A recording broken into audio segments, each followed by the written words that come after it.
Trump signs executive order for mining on the moon and asteroids. 04/08/2020. Water, ice, and other lunar resources that will help the United States establish a long-term human presence on the moon are there to be used, the White House believes. Artistic illustration of mining activity on the moon. Image, copyright James Vaughn. President Donald Trump signed an executive order on April 6, establishing the U.S. policy on the exploitation of resources off Earth.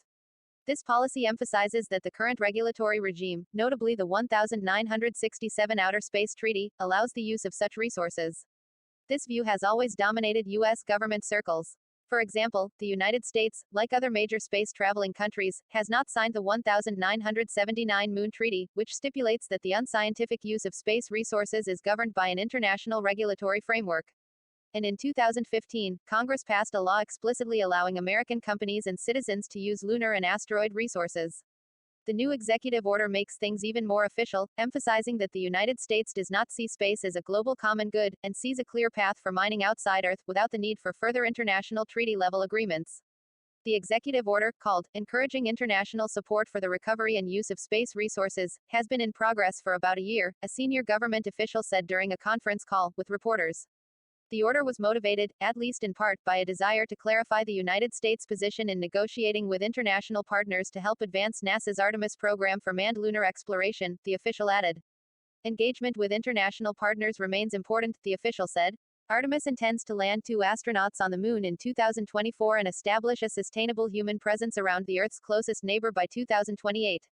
Lunar resources, especially water ice considered abundant on the permanently shaded floors of the polar craters, are essential for large ambitions of the Artemis mission, NASA officials said.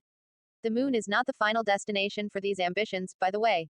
The Artemis mission was designed to help NASA and its partners learn how to support astronauts in deep space for long periods, lessons that will be instrumental in putting boots on Mars, which NASA wants to do in the 2030s.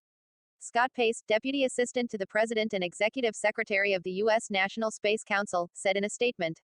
As the United States prepares to return humans to the moon and travel to Mars, that executive order establishes the U.S. policy for the recovery and use of space resources, such as water and certain minerals, to encourage commercial development in space. President Trump has shown considerable interest in shaping U.S. space policy. In December 2017, for example, he signed the Space Policy Directive 1, which laid the groundwork for the Artemis mission. 2 other directives aim to optimize commercial space regulation and protocols for space traffic control. And the Space Policy Directive 4, signed by the President in February 2019, called for creation of the Space Force, the first new U.S. military branch since the Air Force was founded in 1947.